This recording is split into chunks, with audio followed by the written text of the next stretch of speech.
Forster is a bit more humanitarian approach, but still they put emphasis on the impossibility of prevention for their opportunities. And so somehow these parties, they do the differences, they complete each other. Forster complete each other. But then, so Salman Rushdie, yes, he is not Indian, but he is not a British either. Yeah, he is Muslim, but he is not Muslim. He is Muslim, but that's good. He stands in between. So this ambivalence is a byproduct of a Muslim approach. I agree with them, and the project the commission accepted it. At this conference, I will talk about I.E.M.F.S and the McKinsey search. Advocacy was 9 times from each other and from the nature, and that's that. And this is a privacy. This sounds like a privacy of Forster for the speaking of human rights.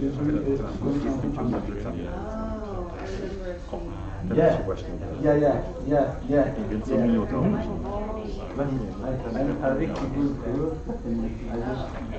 As a person of knowledge, I will present yes, this one.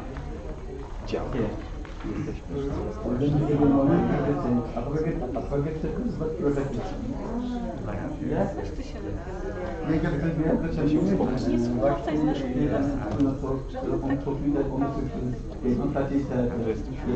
No contact, no physical contact, and no new contact between nature, and travel unnecessary. Everything unnecessary. So, nice to meet you. Yes, I know her too.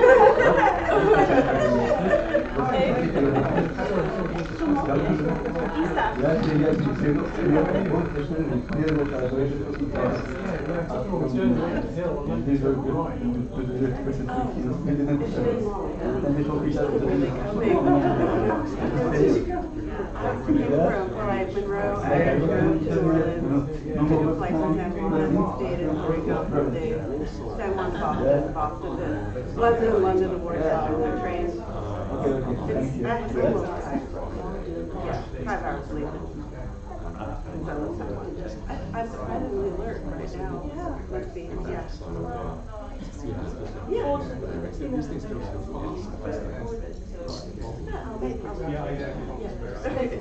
If I fall asleep, you all know why. Yes, well again. Okay.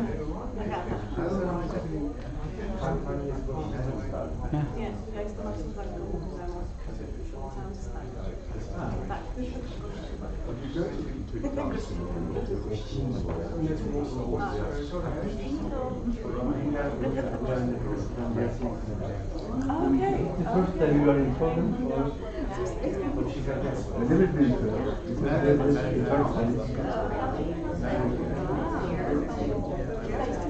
or Finland, 8 years ago, the first time I wasn't identity. Yeah, or, yeah, to this university, again for the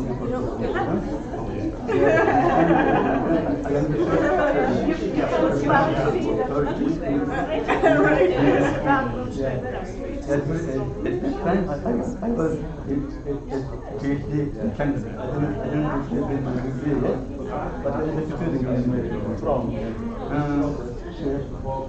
Yeah, and then 8 years later, 2017, I went to Warsaw. This time for the humanitarian project and the conference. I organized it, you know. It was about this, and then I and then I focused on the romantic questions. And then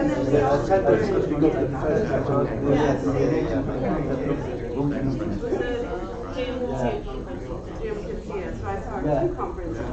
My BA and PhD over me. Yeah. I really want to change my discipline because it could be harder to adapt to methods. For this concern, and also, I also You are successful. because criminality are the subject of social criticism, criminality society, mankind in general. So yeah, I am focusing on this. More Conradian right now.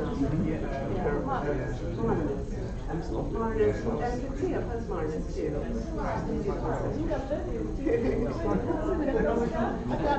But I spend more time on Conrad right now. No,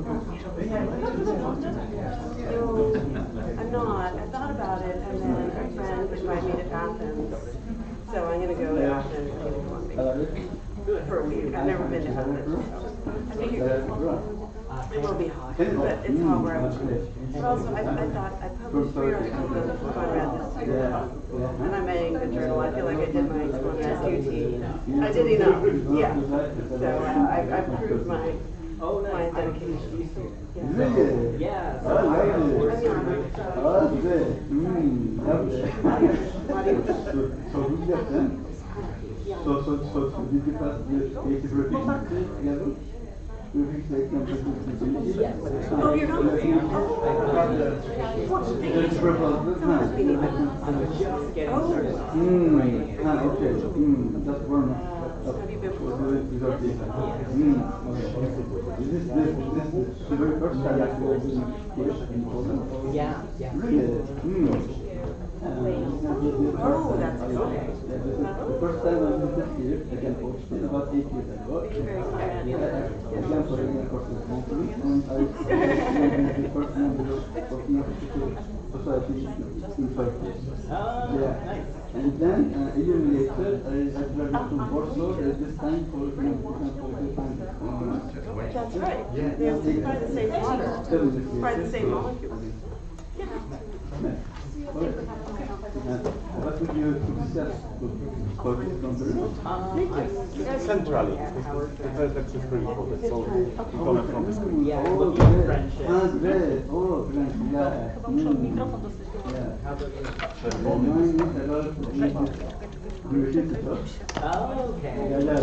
The people are relating as university between the character situation in the story, with the frequency more kind of situation. Yeah, we're on the same panel. Yes. Okay, fine. Yeah. Okay. Yeah, on the same.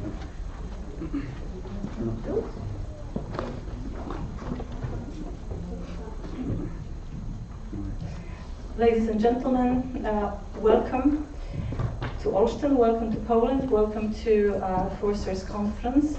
I would like to introduce to you Professor Mariusz Rutkowski, Dean of the Faculty of Humanities, and I would like to ask our Dean to officially open the conference. Yes.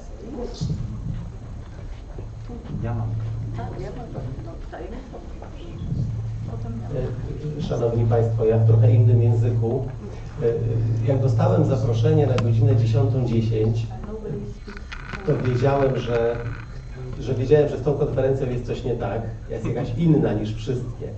I rzeczywiście, patrząc na gości, na grono zagraniczne, już wiem, że jest to konferencja inna niż zwykłe konferencje na naszym wydziale.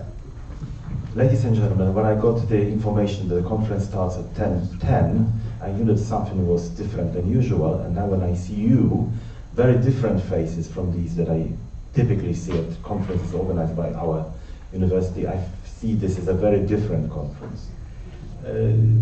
Bardzo się cieszę, że Państwo przyjęli zaproszenie organizatorów i przyjechali do Olsztyna. Jest mi bardzo miło powitać Państwa w imieniu władz Uniwersytetu i wydziału, który reprezentuję. Są Państwo na Wydziale Humanistycznym, który jest jednym z największych wydziałów na naszym uniwersytecie i o którym parę słów za chwilę powiem. I'm very glad that you have accepted the invitation to come to Olsztyn for the Forster conference. You are at the Faculty of Arts, one of the largest faculties at our university. I'm going to say a few words about. Humanities. Nie jesteście arts? Humanities. Oh, sorry, the official name is Faculty of Humanities. Tak, to jest Wydział Humanistyczny, proszę Państwa. Na wydziale prowadzimy 11 kierunków studiów w tej chwili, z czego naszym flagowym kierunkiem jest filologia angielska. Jesteśmy bardzo dumni z naszych anglistów, tym bardziej cieszę się, że oprócz świetnej dydaktyki, którą oni prowadzą na co dzień, organizują też takie spotkania naukowe jak to dzisiejsze.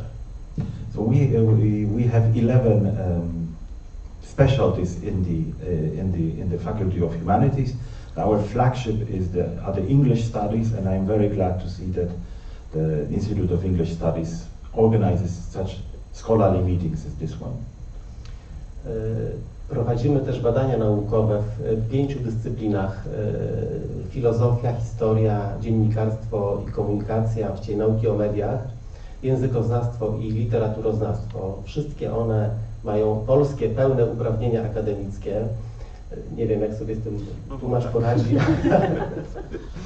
Okay, so our scholarly activities concentrate on 5 fields. That is communication or media studies, language studies, philosophy, literature, history. Yes, I needed some backup. And we have full academic recognition. So we can grant all academic degrees in all these 5 specialties. Także proszę Państwa, konferencja odbywa się w roku szczególnym, bo jest to rok jubileuszowy dla naszego wydziału, 55. rok funkcjonowania tego wydziału, a jednocześnie 25. rok funkcjonowania uniwersytetu. Jak widać z tych liczb, wydział jest starszy niż sam uniwersytet, no ale to wynika z tego, że funkcjonowaliśmy wcześniej w innych strukturach, innych uczelni w Olsztynie. This is a jubilee year also for us. This is the 55th anniversary of the foundation of our faculty and the 25th anniversary of the foundation of the university. These figures may be slightly misleading, but as you probably guess, the faculty is older than the university because it had operated within different structures, but then were united into the university. Proszę Państwa, chciałbym, zamykając już te kilka słów, życzyć Państwu wspaniałych wrażeń z konferencji, dobrych dyskusji, owocnych dyskusji. Dosyć egzotyczny temat związany z Indiami, z podróżą do Indii, ale życzę też Państwu, żeby Państwo pewną podróż odbyli tutaj po kampusie, bo jest to jeden z piękniejszych kampusów w Polsce. Mówi się u nas, że najpiękniejszy. Lubimy się tym chwalić, więc życzę też Państwu miłych wrażeń związanych z przyrodą, z otoczeniem, no i wszystkich tych korzyści, które przynosi konferencja, także nie tylko naukowa wymiana, ale też wymiana kontaktów interpersonalnych, które są chyba najcenniejszym owocem spotkań tego typu. So I would like to finish wishing you a very fruitful, very successful conference, numerous meetings, numerous contacts, and I would like to suggest that our campus is supposed to be the most beautiful among Polish universities. So please use a spare moment to walk around, to roam around and see the area where you found yourself, making this not a passage to India, but passage to Poland. Tak jest. Także dziękuję Państwu za przybycie. Myślę, że konferencja będzie udana, mimo że kameralne grono się spotyka, ale tym lepiej, bo takie konferencje są chyba najcenniejsze, najlepsze, przynajmniej takie ja mam doświadczenia, niż te takie rozdęte, rozdmuchane i Kameralne, bo jesteśmy na kanale YouTube. na kanale YouTube, więc jesteśmy konferencją także w przestrzeni innej niż ta. To witam w takim razie gości, których nie widzę, ale oni widzą mnie być może. Życzę Państwu jeszcze raz udanej konferencji. Cieszę się, że Państwo przyjechali na nasz wydział. So I would like finally welcome you, wishing you a successful conference. In my opinion, such small conferences, such minor, compact, thank you, such compact conferences are the best, not the big ones, the blown up ones with hundreds of people, because this is where you can meet and talk. And I would like to finish by welcoming all those who watch us streaming, because as you are probably aware, you are not the only people present, those here in the room, but there are also people sitting at their computers and watching us from far away.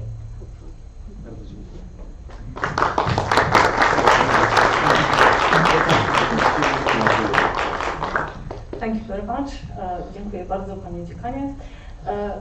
Ladies and gentlemen, I'm head of the Institute of Literary Studies, and I would like to welcome you to our institute, faculty, university. A couple of words from me. Well, 1924 was a very memorable year. I don't know if you know what happened there, apart from the publication of this book. I collected some data, so it was the year of the first Winter Olympics in Chamonix, France. I don't know what the ancient Greek would say about the Winter Olympics, but that was the year when it started. It was also the year of new governments in France, in the UK. It was the year in which communists and fascists were elected in Germany and got to power. So it was a very turbulent year in sports, politics, economy. It was also the year in which some very famous people died. Who knows? Yes, please, Jana? Joseph Conrad. Of course. Joseph Conrad, so it's 100 years since his death, but also Vladimir Lenin.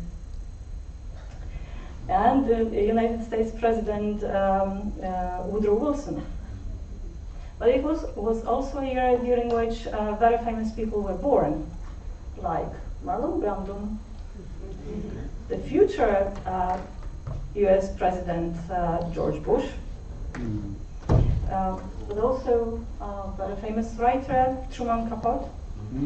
So that was a very memorable year, during which also one of the most famous books was published. A book that was selected as one of the 100 best books by the National Library. It was also one of the 100 best English literature books selected by the Time magazine. So it's a very, very significant book, which after 100 years needs reinvestigation because it doesn't need recollection. Everybody knows how good this book is. And looking at this conference, I can see that new approaches, methodological approaches, are clearly on the way. The program is very rich. We have scholars from all over the world, from Canada, Yes. from the United States, from Algeria, from Japan, from Hong Kong, from India, obviously, from Poland, from France. So it's from Turkey. It's a very, very international team, which is a testimony to the greatness of Forster and this particular novel, which can be read and reread in a variety of ways. I've seen textual studies, intertextual studies, linguistics approaches, feminist approaches, philosophical methodologies as well, and obviously post-colonial. Without that, probably we wouldn't be speaking about this novel. So, contrary also to the title of the conference, which focuses on a passage to India, also other Forster's texts will be discussed, right? Other famous novels, with a view, Howard's and Morris, but also one of my favorite short stories, The Torque. I love it. So we are here very excited about most lively discussions. I'm sure that this will be a very, very fruitful event, which will definitely broaden our perspectives on Forster, on his works, but also on intertextual relationships with other works. So I'm very, very honored and privileged to welcome you here, and what is also important, for the second time, because that's the second Forster's conference organized in Olsztyn, which is wonderful. And my greatest thanks go to those people who you can see here. Professor Krzysztof Fortoński, who is the head of this conference, the society. Dr. Anna Kwiatkowska, whom you know from many emails and communication.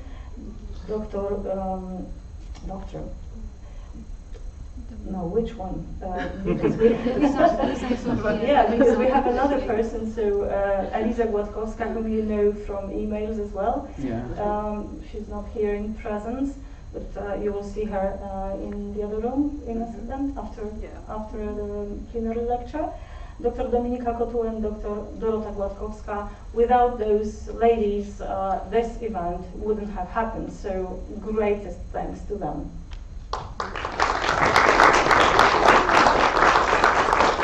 And now, Krzysztof, could you please officially also opening the conference on behalf of the society? Okay, so now that it's the time for the society, welcome all to Olsztyn, welcome to our conference. Welcome again, as Mr. Director said, this is our second meeting in Olsztyn, but this is our third conference fourth conference as the society, and we had only one during which the society was founded. I made some notes. My memory is slipping, unfortunately. So first of all, I would like to thank the host for offering us this fantastic venue, and my colleagues who gave the time and the labor for the conference to happen.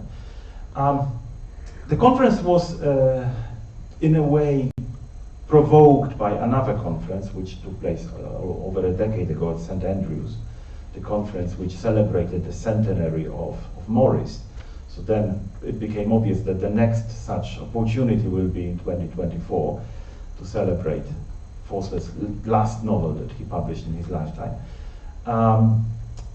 We kind of hoped we would meet in India, which would be the proper place to celebrate a passage to India. But, well, Forster works in miraculous ways, and he got us together here in Olsztyn, of all places, a place which he never visited and probably never heard in all his life. But poor him, he should have. I'm very happy to see you here. I'm slightly overwhelmed by all this, but this is, you know, what happens with ideas which seem to be very simple at the beginning, and then they gradually grow and they grow and they fruit. They bring fruit, and this is the important thing. So welcome to you all. I hope these days will be full of fruitful exchanges. You will hear lots of new things. Your views will be challenged or confirmed, and we will go back to our respective homes wiser, happier, satisfied, and well ready to commit what is said here to paper, so that we could come up with more Forsterian publications. Welcome again, and now the practical part.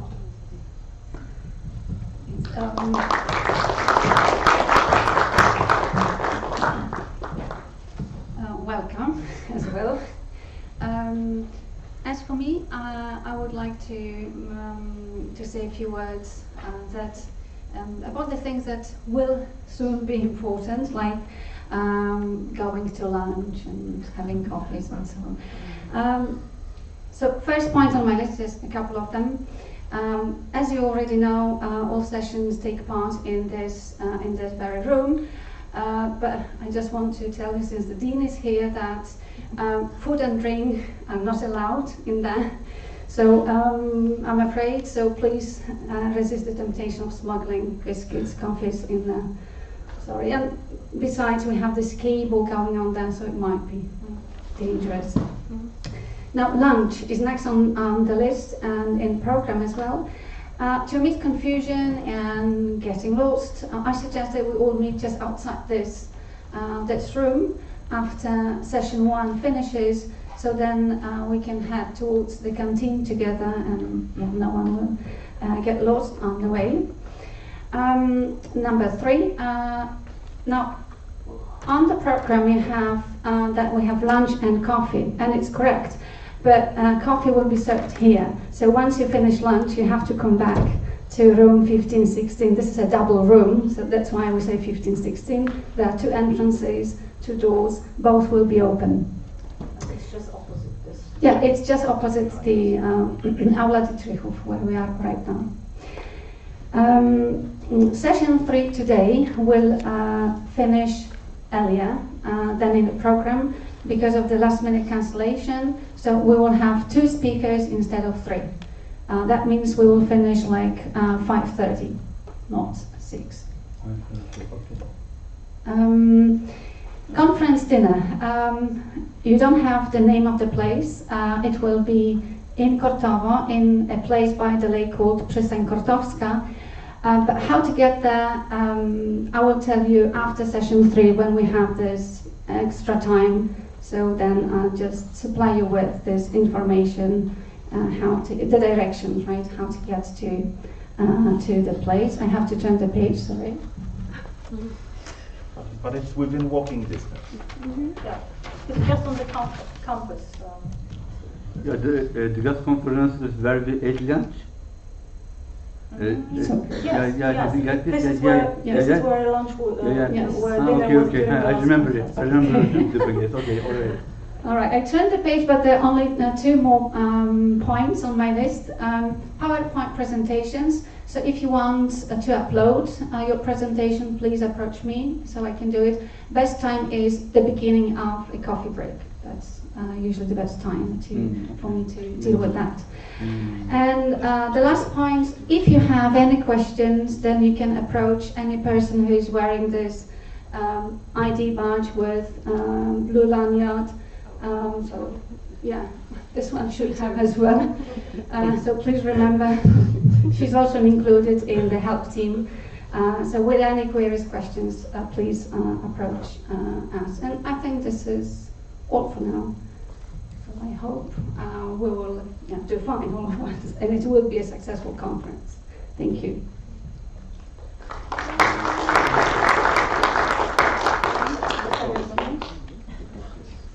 have a question. We finish early at 5:30. Is dinner still at 8, or is it Yes. a little earlier too? Or? Yeah, the same time. Okay. Okay.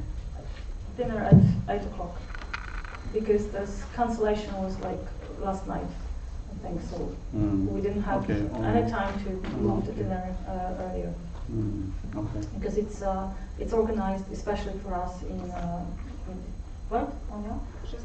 The conference, the restaurant is just for us. Yes, yeah, it's opening only for us. Okay, ladies and gentlemen, it's a great privilege to begin this conference. Unfortunately, the first plenary speaker, had to cancel at the very last minute, but he is very nice and pre-recorded his speech, which we received last night. So our first speaker today is Harish Trivedi. He is professor of English at the University of Delhi, actually former emeritus professor. He was visiting professor at the universities of Chicago and London. He's a very famous translation scholar, translation studies scholar, but also literary studies scholar, especially interested in post-colonial fiction. He's the author of Colonial Transactions, English Literature and India, and also he co-edited Kipling in India, India in Kipling, and Literature and Nation, Britain and India, 1800-1919. Among other of his books, because he published a lot of books, chapters, introductions. For instance, he contributed the introduction to an edition to A Passage to India, the text that we are celebrating today. And he is currently editing a volume of new essays titled 100 Years of A Passage to India, which is just out, right? It will be out in a month, but we have a preview copy. So you can lay on hands on something very, very fresh, not yet available, but soon. Professor Trivedi is also, as I've said, interested in translation, and a couple of papers today during the conference will concern translation of A Passage to India and Forster's text. He cooperated with Professor Susan Bassnett, who is a very famous translation studies scholar, especially in the field of cultural translation, which is a very tricky field, and it can be approached from different directions, but definitely what we would oppose would be domestication of books like Passage to India, where the local culture is so important that any attempt at domesticating would just completely ruin the text. But today the talk is India and Indians in A Passage to India, and as Professor Trivedi says, it's a unique text among Forster's works in naming a country in its title, and not in the case of his novels concerned with the other two of his three countries, England and Italy. So the only novel in which the name of the country actually appears in the title. And as he says, well, this novel is set almost entirely in India and it is all about India, he will focus on instances in which a character or a narrator directly names and comments on India or Indians, or less often the Orient or the East. So we could start the talk. We will have to reposition the camera, and then if you just The floor will just disappear. So I hope you will enjoy this pre-recorded speech. Thank you very much.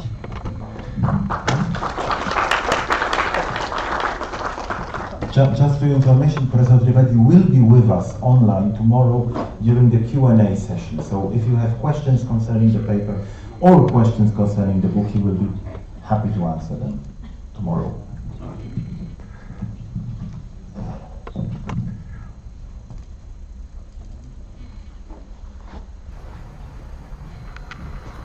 Hello and good morning.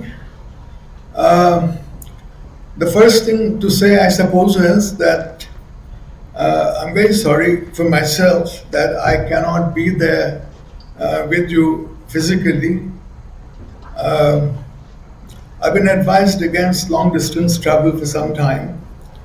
I've been looking forward to being there with you for the last so many months, ever since I was invited to the conference. But it was not to be. I've spoken on Zoom quite often, but this is the first time that I'm pre-recording a talk. And as some of you may know from past experience, it's not easy. It seems that what one is saying is sliding into a dark cave, and one is even beginning to hear an echo. And the echo is not an echo of what one is saying, but just one nonsensical word, Om or boom. And it's not even Om, with which I'm familiar, like many Indians, the holy Hindu syllable Om as in Om Shanti. But we know all about that from the novel. My title today is India and Indians, both within scare quotes, in A Passage to India. It seems much too obvious a topic for anyone to have to say anything meaningful about it, but it caught my attention because reading it in India, reading the book in India is a different experience from how it might be in England or anywhere else. So, what one can say about this, one can approach this in two different kinds of ways. One is to make a list of all the times or most of the times that the word India or Indian occurs in the novel and then go through it, they are mostly animadversions, mostly things that are not flattering to Indians or to India. Well, when the novel came out in 1924, 100 years ago, it caused offense to many Indians.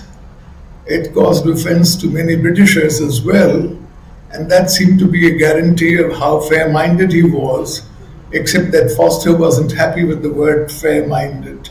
He didn't want to be fair-minded, he said he wanted to be honest, and that somehow doesn't seem to have come across.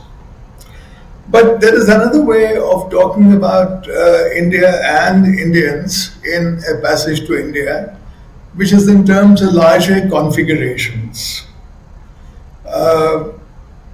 Anyone who puts the name of a country in the title is adopting a certain posture towards the subject, which I think is the thing to notice most of all here. A lofty point of view which can encompass the whole country. We are aware, of course, that the title is not of Foster's own making, that he borrowed it from Whitman. And reading Whitman's poem over and over again, as many of us have, in relation to A Passage to India, one feels that Foster was beguiled by that poem in a way that not many others may be. Whitman hardly seems to know where India is or anything about it. His passages to India and to more than India, and having read it a few times, my sense of the poem is that it would have been better titled A Poem Celebrating the Inauguration of the Suez Canal. That's what the poem is about new worlds opening up, not specifically India. It's just a name that he uses. Foster, on the other hand, is fully engaged with India. I think he has 2 Italian novels that he wrote before it, but they're set partly in England and mostly in Italy. This novel is set entirely in India. So he's taking on a lot here, and he is adding to it by naming India in the novel, in the title of the novel. What are its implications? What I propose to do is, well, before I do that, let me say that I think that is the best book ever written about India by a Westerner. The best book of creative writing, certainly. And there is no competition from history and the social sciences when it comes to a book of creative writing. Foster is not the best writer, British writer ever to write about India. That must be Kipling. Kipling has a larger body of work. He knew his India far better, right from childhood, right from the moment he was born. Not just 2 longish visits amounting to just over 1 year, as in the case of Foster. And being a lesser novelist, he was more upfront. Foster is more subtle and, if you like, in some places, a little evasive, artistically evasive. But compared with which, Kipling is all upfront. Kipling is also not political, deliberately not political, especially in Kim, while Foster is realistic and not lyrical, and he has an element of politics in it, a distinct element, even though he may or may not have wanted to put that in. So what I'm going to say from now on should be viewed in the context of my conviction, which I've held from about 1969 onwards when I began teaching this novel here in India, that it is the best thing written about India by any creative writer from outside India. To proceed from here, I wish to do in this paper 3 or 4 things. One is to examine the location of the narrator who can name India and Indians time and again from this lofty station. There are writers who give us a long shot, as it were, from a little high above. Thomas Hardy, for example, describing Egdon Heath, is above the heath and viewing it from some distance. And Hardy was a favorite of Foster's. Hardy is my home, I think he said in aspects of the novel. And yet they're both very, very dissimilar. They're similar in this, but what I wish to suggest is that Foster goes even higher and even further back than Hardy ever did in describing many parts of India in A Passage to India. Most novels are written by omniscient narrators, and here the omniscience is raised to the power of divinity almost. He is high up in the heavens. If Hardy's point of view in the long shot is that of a drone, Foster's must be that of a NASA satellite, or perhaps even higher and further, because he talks about the sun and the moon as if he were above them. This is a very interesting part of the story. Most of the time he's engaged at the ground level with the characters, with the events, but quite frequently he withdraws.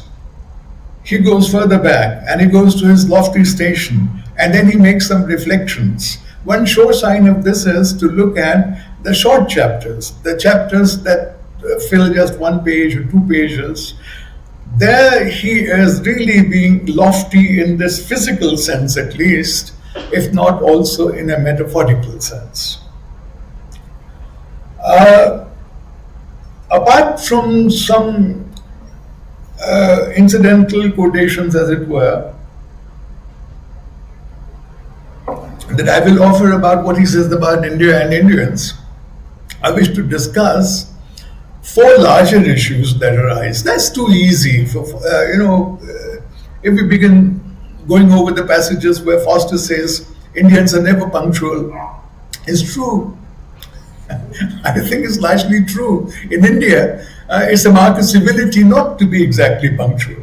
If you are invited somewhere at 7:30 in the evening, and if you arrive at 7:30, you will find that the host is not ready to receive you. These are cultural differences.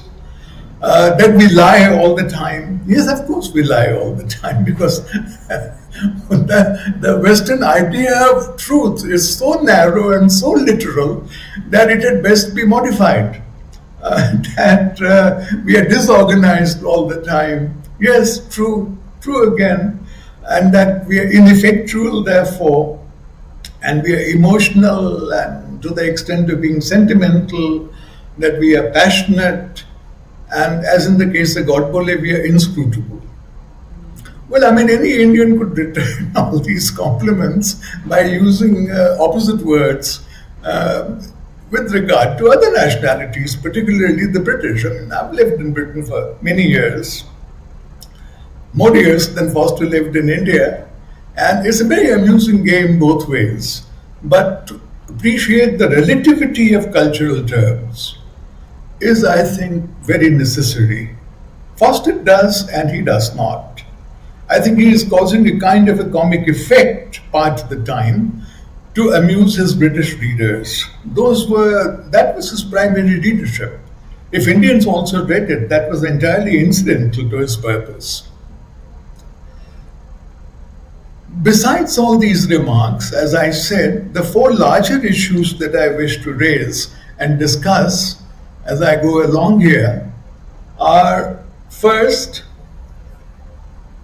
India as viewed from very high above. India as viewed in a cosmic perspective.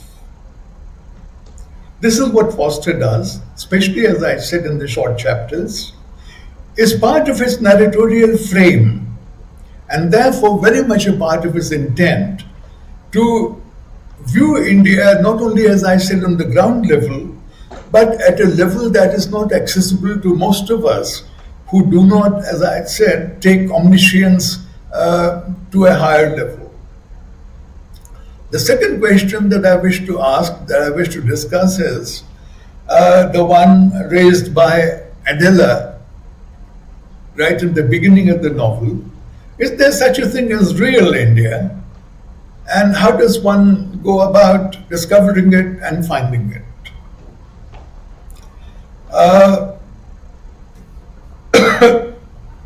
Adela is made the laughing stock of everybody when she asks to see the real India. But I'm more sympathetic to Adela than many characters in the novel, certainly more sympathetic to her than Foster himself as the narrator. And I'd like to say a little bit more about how Adela is very right to raise this question and how apt it is in the context. The third thing that I wish to discuss is how India is vast and at the same time full of fissures, full of fragments. This question keeps coming up, right from the beginning up to the last page. And the last thing that I wish to discuss is whether India is not all wrong. From a Western point of view, from Foster's point of view, as expressed quite unequivocally by Fielding, whom many persons have taken to be Foster's spokesperson in the book much of the time. This is at the end of the second part. Let me add a bit more about these topics that I have outlined. Let's see how to proceed. One of the things that Foster talks about is India's place in the earth. Where on earth is India, so to say? Where is it located in relation to the whole of the earth? And he has some very interesting observations about the Himalayas, about the Ganges, the river Ganga, as we call it, and about the Gondwana plate, what he calls the Dravidia, in which the Malabar caves are located. Just about, there's not, between the Himalayan tectonic plate and the Dravidian tectonic plate, the Malabar caves are not so far to the south that they're very far away from the Ganges and the Himalayas. Another thing is that they're not as old, the Malabar caves, as Foster makes them out to be. This is a very interesting narrative strategy, it seems to me. He's building up to something. We can sense it even before anyone gets to the caves. But about the earth,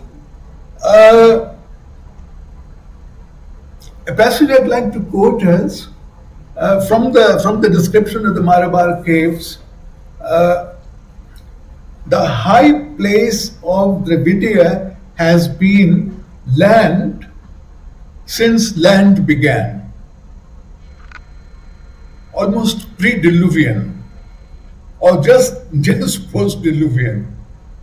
They are older than anything in the world. Foster says they're older than anything in the world. As Himalayan India rose, this India, the primal, has been depressed and is slowly re-entering the curve of the earth. I don't even know how to visualize it. It's been depressed by the impact with the Himalayan plate and now is slowly re-entering the curve of the earth. That's the kind of view that Foster takes on these two supposedly different geological sections of India. The caves are of incredible antiquity, Foster says. He says the Malabar caves were God to whom earth is a ghost. These are not only large formulations, these are semi-mystical formulations. And Foster is, I think, trying to create that kind of an effect, geologically at least, if not in terms of larger semantics as the story unfolds. Again, he says that in the Malabar caves there are chambers never unsealed since the arrival of the gods. These are intriguing phrases supposed to indicate that the parts of India which are older, which are more ancient, and which are hardly accessible to travel and even to human vision than anything anywhere else in the world. Foster also has things to say about the sun and the moon.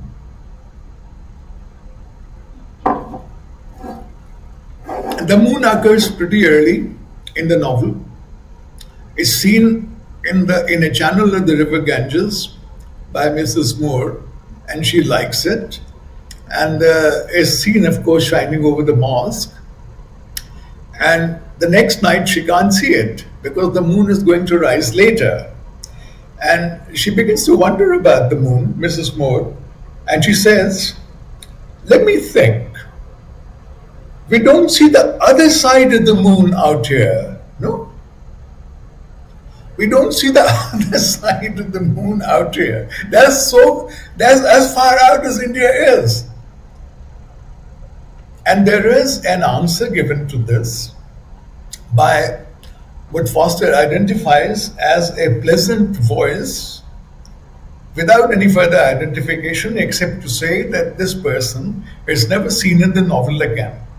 How mystifying can you get right in the beginning? And this pleasant voice says to Mrs. Moore, "Come, India is not as bad as all that. Other side of the earth, if you like, but we stick to the same side of the moon." What kind of dialogue is going on about India here? I mean, where does Foster wish us to visualize India in relation to the moon in this dialogue in the beginning? Of course, one suggestion is that Mrs. Moore is soft-headed, a little soft-headed to start with. Nothing to do with the caves yet. But that's not, I think, the main intent of something like this. Right in the beginning, actually, in chapter 1, he says something about the sun. I was wrong about that. The sun comes before the moon does. In the very first chapter, beginning with "There's nothing extraordinary in Chandrapur," it begins with "except the Malabar caves, there is nothing extraordinary in Chandrapur," and they are 20 miles off. In that chapter, at the end, the sun settles everything. In the last two paragraphs, the might of the sun, as it interacts with earth and makes everything possible to flower and to fruit and to flourish, that is described again in cosmic terms. And that is a frame that Foster doesn't let us forget. I don't think he adopts it in any other piece of fiction of his. It's saved, it's reserved for India. Another passage where the appearance of the sun is remarkable is when they're going up towards Malabar in the train. And the sun is about to rise, and Adela and Mrs. Moore are waiting for it. Mrs. Moore a bit sleepily, but Adela all awake for this grand vision that's about to be unveiled to them. And the sun and the sky turns an angry orange. And then there is no sunrise. The sun disappoints. So there is a lot to play with these bodies, with these heavenly bodies. There is another use of the sun, perhaps, that should be pointed out. If there is anything wrong with the British in India, it's because of the Indian sun. After a year or two, they become sun-dried bureaucrats. Well, that's one way of looking at it. There's certainly the British way of looking at it. It's too hot, it's too sunny. It should rather be like Grasmere, which has magnificent sunrises.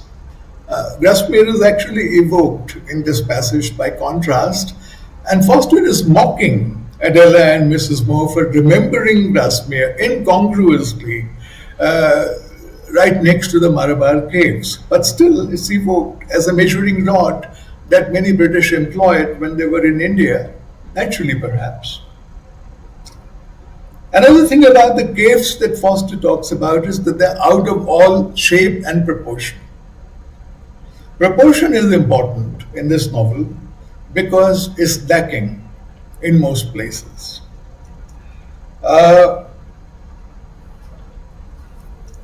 The caves rise, I'm quoting Foster, the caves rise abruptly, insanely. They rise insanely without the proportion that is kept by the wildest hills elsewhere. There is this comparison constantly between India and not only England, but the rest of the world. In it, nothing elsewhere is like it. Nothing in the world is like it.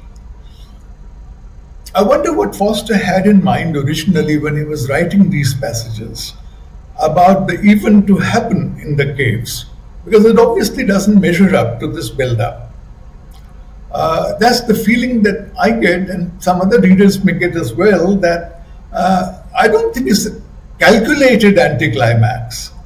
It's a kind of fizzling out after all this build-up, or what happens or does not happen in the caves. While Aziz and Adela are walking up to the caves, Aziz says, it's not only the British who make generalizations about India, it is Indian characters as well. Aziz says, nothing embraces the whole of India. And Adela says, I hope you are not right. This is the kind of remark that she makes for which she gets no credit in the minds of most readers, certainly not the narrator. Nothing embraces the whole of India, and she says, I hope you are not right. There will have to be something universal in the country. Now, this is adopting a more civilized view, if you like, a more rational view of how India may not be all that different from the rest of the world.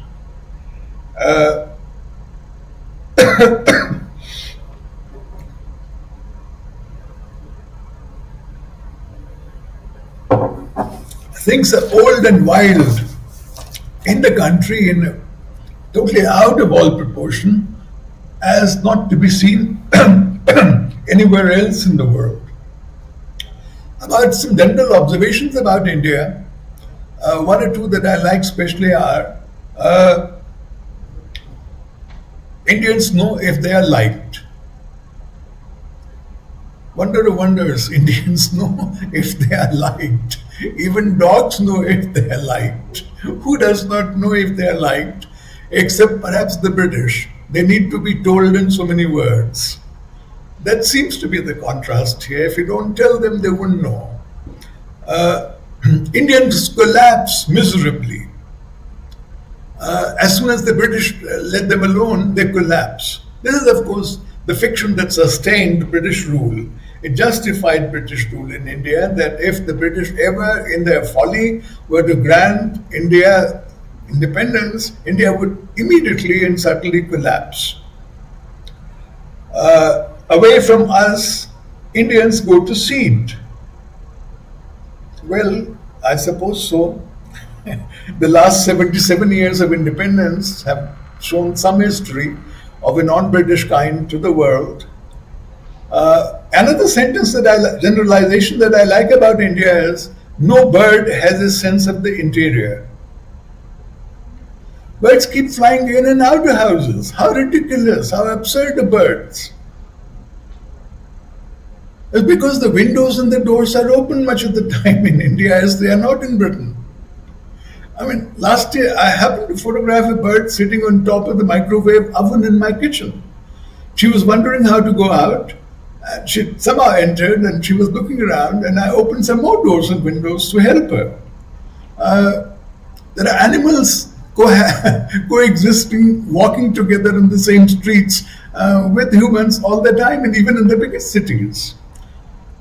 But having no sense of the interior is formulating this difference in a way that I find peculiarly British. There's the interior and there's the exterior, and never the twain shall meet. About real India, Adela is shown to be utterly naive and immature. And this kind of inquiry of her is, in Foster's narration, exactly what gets her into big trouble. The word real was suspect already and comical in 1924, and now in 2024 is even more so. What is real? I mean, we have had deconstruction, we have had post-structuralism. Nothing is real. History is dead. Truth is dead too, because now we live in a post-truth age, to say nothing is real. But what did Adela mean? She wasn't being vague. She didn't know what she was talking about. Well, she did not know what she was talking about. She did know. And what she meant was very definite, very precise, and perhaps that's why the others were trying to laugh her off it, the British at least. By real India, she meant that part of India which was not Anglo-India. Most visitors to India would see only the British, the fellow British, at the club or wherever else, in each other's homes, and that's all they would see and all they would wish to see. With a freshness, with a eagerness, with a curiosity, with her honesty, Adela says she wants to see the real India. The 99.999% of India that is not Anglo-India. And why does she want to see it? She has a definite purpose. She's going to marry into Anglo-India, and she wants to know exactly what she's doing, what she is getting into. And this cannot be achieved until she has some sense of what lies outside Anglo-India and the business of Anglo-India. Of course, nobody knows how to answer this. And Aziz, who wants to invite her home, and of course the Bhattacharyas and others, no, not too many others, only Fielding. Aziz grows ashamed of his home, and therefore he invites her to the caves. There is an ironical reflection about Adela. So he wanted to see the real India. She gets it with a vengeance. But the caves are not real India. Foster's own description belies that the caves are beyond India, out of India. The caves are totally exceptional India. Why does Adela want to see the real India? She sees some Britishers going about their ordinary everyday business, and she says, this is one of the remarks, I think, one of the key remarks in the novel. She says, I think my countrymen out here must be mad. I think my countrymen out here must be mad, she says. This is very early in the book. They are, and the only person who sees it is Adela. That's why she wants to go beyond a bit and see real India. Real India is India minus the ruling British.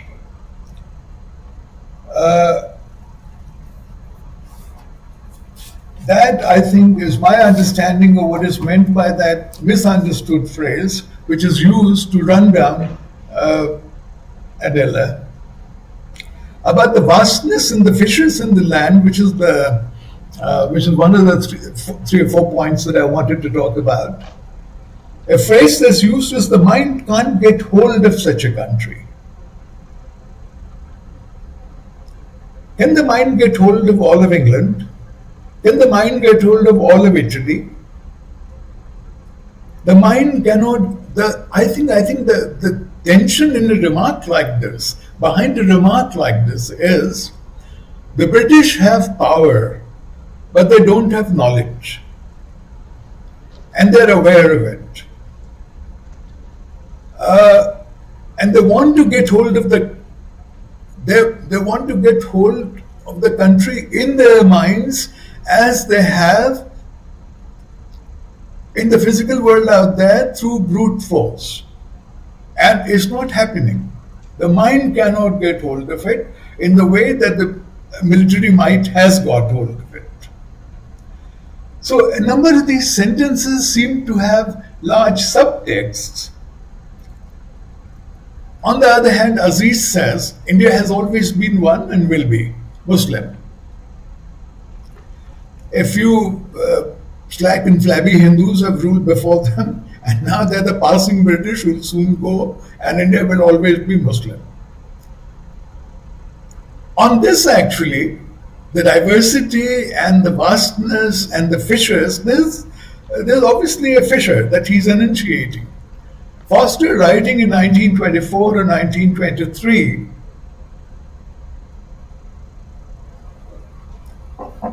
is more prescient than many other people were.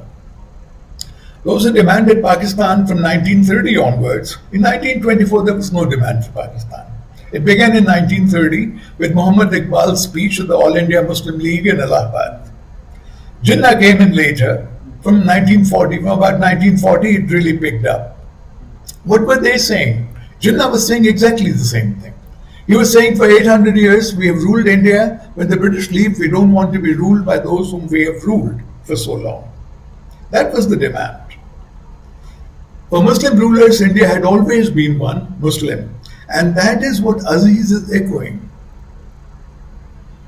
Now, at that time, this sounded comical. This sounded an exaggeration, one of those passionate hyperbolic statements by Aziz, as he is fond of making. But history was on his side, as it happened. So Foster, in these observations, can be sometimes off and sometimes bang on. That's one of the excitements of reading Foster, and especially paying attention to some of these passing remarks that he makes, characters make, or he himself as the narrator makes. Another thing that I wish to focus on, which seems to me the most important, is the last of the four that I began with. It's again about what is wrong with India. It's not only the Malabar hills that are wrong, that are wilder than wild, that are insane. Other things in India are bad too. When at the end of, this is at the end of part 2, mosque and caves, at the end of caves in the last chapter, everybody who was here temporarily has gone home. Mrs. Moore is dead and buried at sea. Adela has gone back with nothing to hold her back in India, and now Fielding is leaving too. Aziz has gone, of course, to Mao. When Fielding reaches Venice, suddenly something happens to him. He's been in India, he claims to have liked Indians, he claims to have been liked by Indians, he is the most sympathetic of all the characters, white characters in the book, to Indians. He stood by an Indian in crisis, and now he finds India all wrong. Once he's back in Europe, India is all wrong for him. Because he's seen, he's landed in Venice, he's seen St. Mark's, he's seen the countryside around. passing through the Suez. And he says, in Venice, even in Crete, and in Egypt, everything, and I quote, stood in the right place. Whereas in poor India, everything was placed wrong. This is said without irony, without qualification, by the sanest British character in the book at the end of all his experiences of India, his final departure, as it seemed to be. Because the last part of the book is obviously an appendage. I mean, it doesn't figure. It's such a half-hearted conclusion to the book. The first part, Mosque, occupies about 115 pages. The second part, Caves, occupies about 165 pages, if I remember right. And Temple, the last part, occupies only about 45 pages. It's not even a tale, not even a convincing tale. It's a half-hearted add-on, which Foster was provoked or motivated to add after his second visit to India, to Hindu India. What does this thing about the Mediterranean mean? He goes on to say, he talks about the harmony between the works of man and the earth that upholds them. The harmony between the works of man and the earth that upholds them, which is to be seen in Venice and in Crete and even in Egypt, but not to be seen at all in India. He says, Venice was part of the Mediterranean harmony.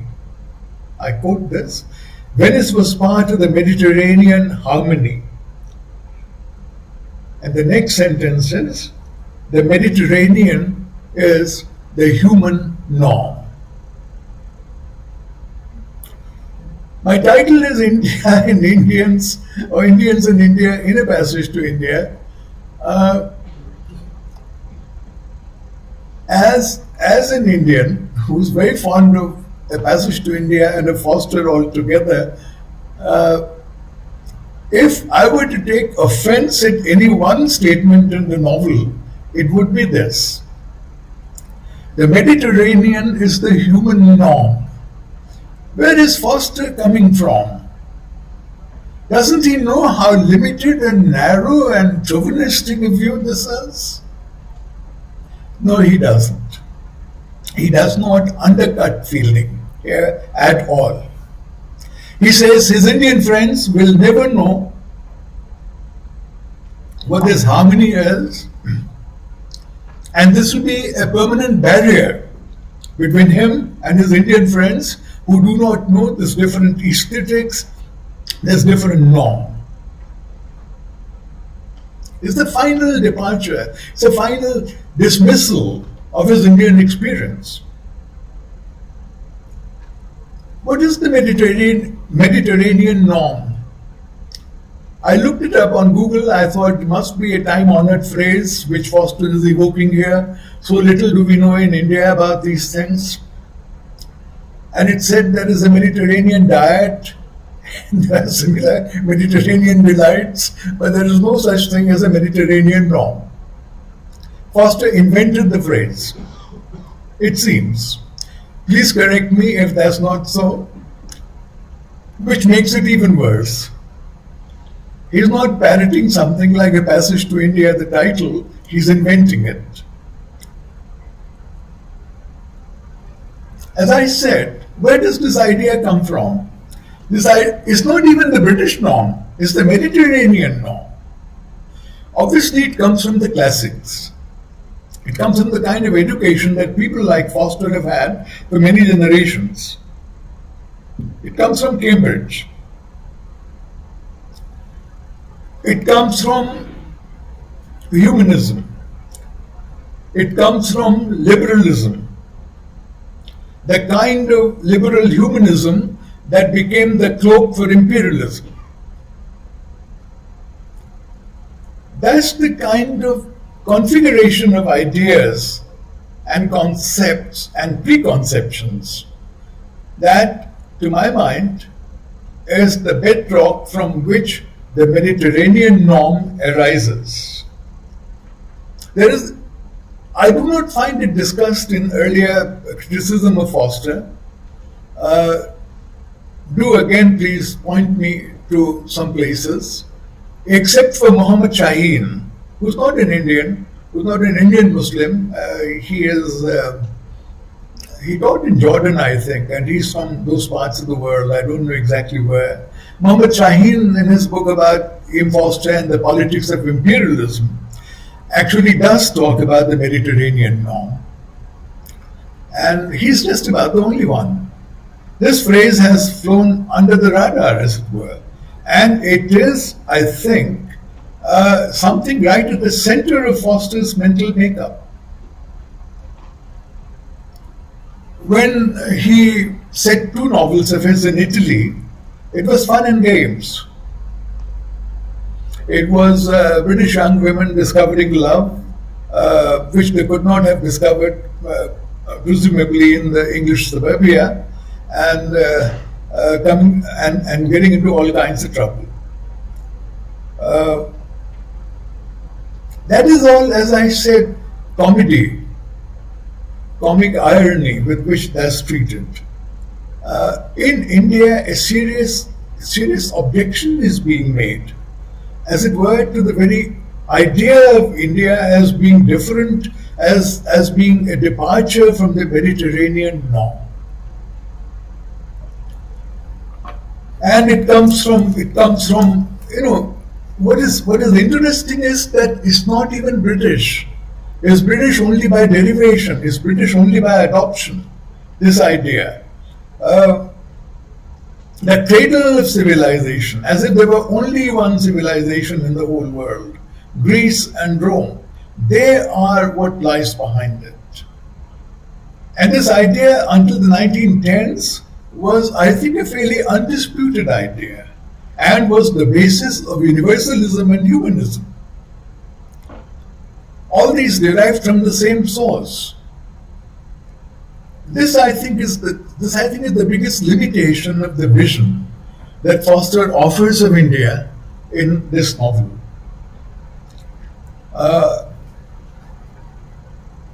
But there is something else. Foster would not be Foster if he had only this.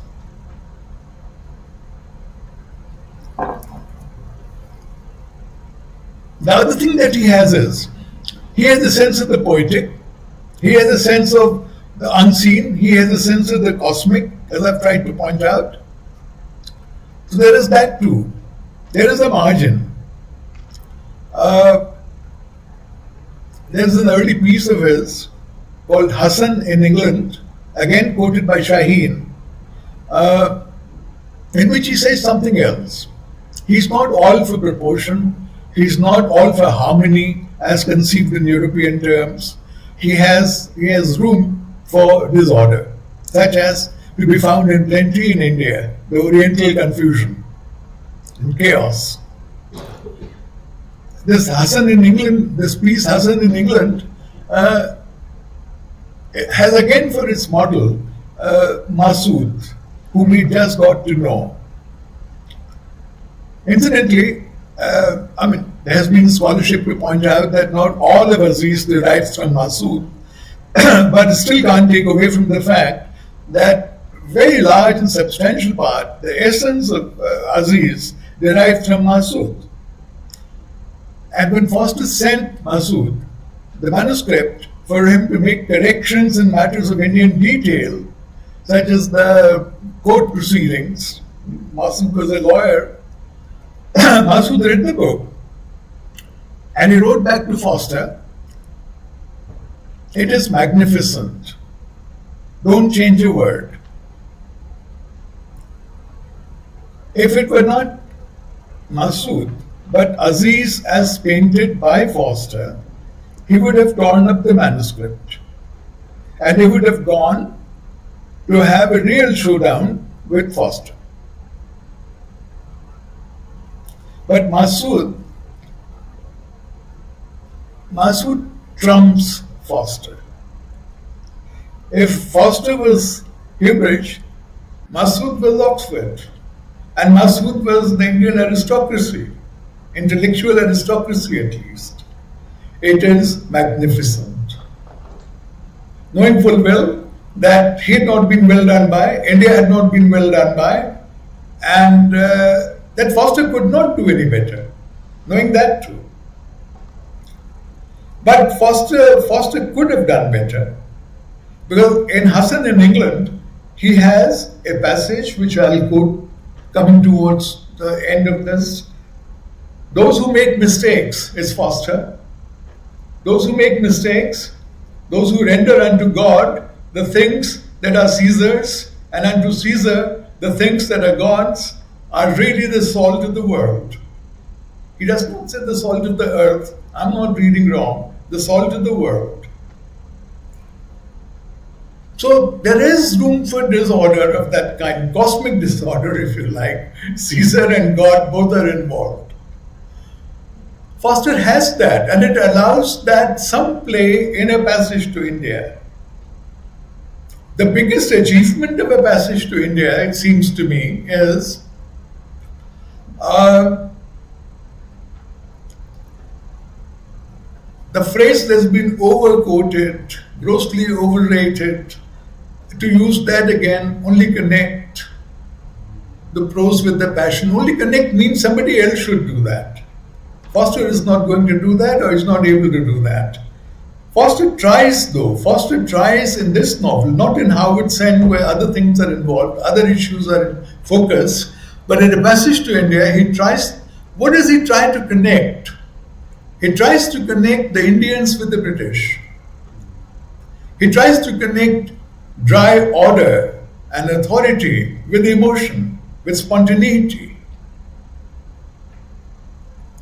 which is a taller order, really, than anything that he might have sought to connect in I.E.M.F.S.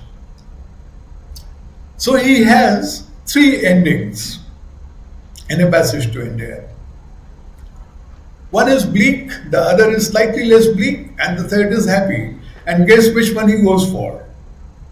The bleakest ending is the one that I was talking about, when Fielding dismisses India as not adhering to the Mediterranean norm. End of section 2, end of novel, as indeed in the adaptation made into a play by Shanta Rama Rao, which Foster was very happy with, around 1960. She chopped off the third part altogether, and Foster went and watched the play and made a nice speech at the end of it. The second happy ending occurs in the last chapter but one. Fielding and Ralph and Aziz and Stella, they're all in two rafts on the tank in Mao, and it's a dark and stormy night, and Gokulashtami is being celebrated, and the two rafts collide and they capsize, and they all are deep in waters. Then they emerge and they realize what a funny thing has happened, and they're all laughing and they're all cheerful and they're all merry, and it's as if they have emerged from a kind of baptism together. And they go back laughing and making jokes and happy that night. That could have been the end of the novel, and that could have been a happy ending.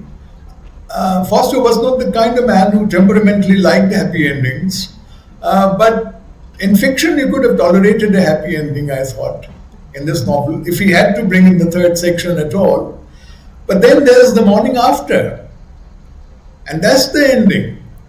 Totally unnecessarily, Fielding and Aziz have a last ride together, just to fight with each other, just to bring politics in, it's all Fielding's making. If one reads the novel closely, it's not Aziz who starts this, it's Fielding who starts this and persists with it. And of course, the answer is no, you can't be friends. And the earth comes in and the sky comes in as usual. I mean, Foster began with that. How would he not end with that? With that kind of cosmic conclusion, as it were. So he chooses the second bleakest ending, which is, I suppose, mercy. I make it 52 minutes, and I have 1 hour, I was told, at my disposal. What I will do, I've deliberately saved a few minutes to mention and to show you physically something that has been happening. Is the second biggest thing that's been happening to celebrate 100 years of a passage to India. The biggest thing being the conference where you are is actually happening. This book, and I hope that you got in your inboxes an e-brochure for it. This book has been in the making for about a year. It was supposed to be made available for this conference. It will be made available next month, I'm told, by the publisher. Indians are notoriously unpunctual. We are off by a month, but only a month, I hope. I should have, if I had learned any lessons from a passage to India, I should have slept on the platform to make sure that I caught the train, like Aziz did.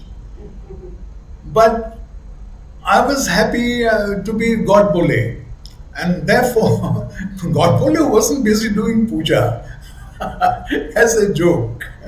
But God Bole missed the train, and so many of us do it all the time. And that's what's happened with this book. But the book will be here very soon. And what I wanted to do right at the end, I think in the last 5 minutes or so that I have, is to give you a very brief idea of the contents of the book. It is a 240-page book about that, with 15 essays. And in the first part, there are 3 parts, and they all have 5 essays each one of them. The first is reception, and we begin with an essay in which one of the contributors recalls how when she was a little child, her father used to walk around the house shouting phrases like, "India, a nation?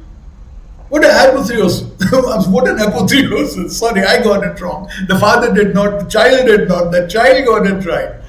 What an apotheosis. Because the father was so fond of Foster. And then she goes on to connect it with the rise of a new kind of Islam in India. Then there are 3 essays on translation of a passage to India into different languages, into Hindi, into French, and into Russian and Polish by our own Krzysztof Verdonsky. I think is one of the most original articles in the book, in the sense that so many of us out in the world do not yet know, do not yet realize what life was like under the earlier regime in a place like Poland, behind the Iron Curtain. There's also an essay on adaptations of Foster on stage, not only one adaptation, but 2, and the film, of course, without which Passage to India now is not a Passage to India. In the second section, we have a thematic discussion, which is pegged onto characters and to religions, as was Foster's own intention. Why else would he have 2 sections called Mosque and Temple? Recognizing the religious fissures in India and the dichotomy as he perceived it, and as many others should have perceived it at the same time. There's a passage on Sayyid Ras Masood as being the author of a passage to India. There's an essay here as being a kind of co-progenitor, and the background that Masood came from, the intellectual background. There's an essay about a passage to India read as a Vedantic novel, as in Christopher Isherwood, as in Somerset Maugham, as in people who went beyond popular or gross Hinduism to spirituality of the Vedantic kind. There's an essay on Christianity and the end of empire in a passage to India. Foster is harsh on Christianity, but there were Christian missionaries out here in India in real life who were not half bad. That's what it points out. Then there's an essay on Mrs. Moore, which is an extremely sympathetic essay, reading her in terms of the prevalent ageism and sexism, which diminishes her in people's views and of which she is a victim. Then there is an imaginative passage continuing Adela's life after the novel, in which she comes back to India and acts as a governess or a tutor to a kind of aristocratic family and to a young woman there. In the last section, we have some themes. We have race and gender in a passage to India, and going back to the mutiny and the recollection of mutiny all the time by all the British ever afterwards as something that might happen again. There is the passage on the ethics of a passage to India, the engagement between different races, different peoples, and how it's conducted. There's an essay by Howard Booth, who's right there at this conference, about Foster and the obvious comparison, Rudyard Kipling. There's an essay which reads together a passage to India with aspects of the novel. And there is an essay which reads it in terms of containing both poetry and politics. And I make it 58 seconds, 58 minutes and 39 seconds. So I'm just inside my time limit. I think, I do not know whether it'll turn out to be somewhat different in Poland. But thank you very much for your indulgence, for your invitation, for this opportunity. And I will listen to everything that goes on and the links that are going to be provided. Thank you very much.